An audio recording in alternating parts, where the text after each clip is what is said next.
Let me start with Ambassador Siljander, the not only a former U.S. congressman, a very experienced man, but someone who has been devoting a lot of time in finding a common ground among the Abrahamic faith.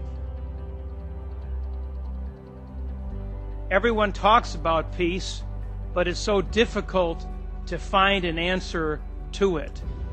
And slowly but surely, with the inspiration of God, we believe we discovered a methodology that works, and it works seemingly consistently to bring conflicts to resolution, crises under control, and even help to undermine radicalism. Now that's a big statement, isn't it?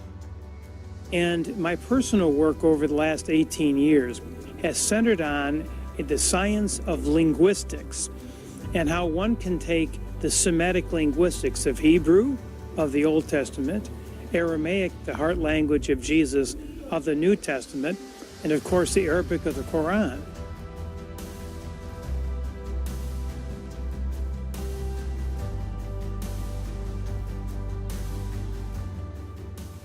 Congressman Mark Siljander he is now the president of Bridges to Common Ground, and this is an organization that is spiritually based, person to person, and its approach is to help bring conflicts and crisis to favorable conclusion.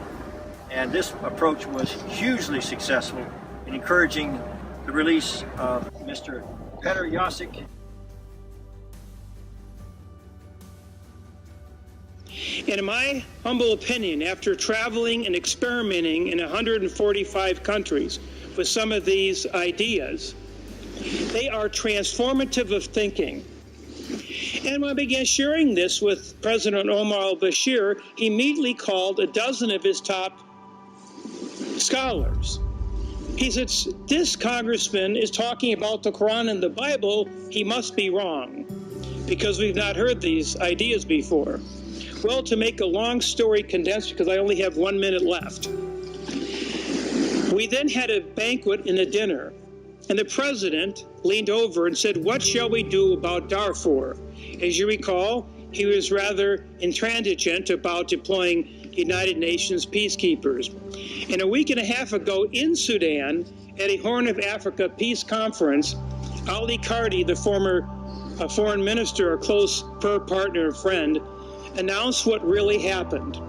It was literally these principles of breaking bread, of learning to love each other with Rahman, compassion, tenderness, and studying these commonalities together that prompted his change of mind, drafting a hybrid resolution that went through the New York General Assembly of the United Nations and ultimately deployed peacekeepers. The solution came from this very humble man.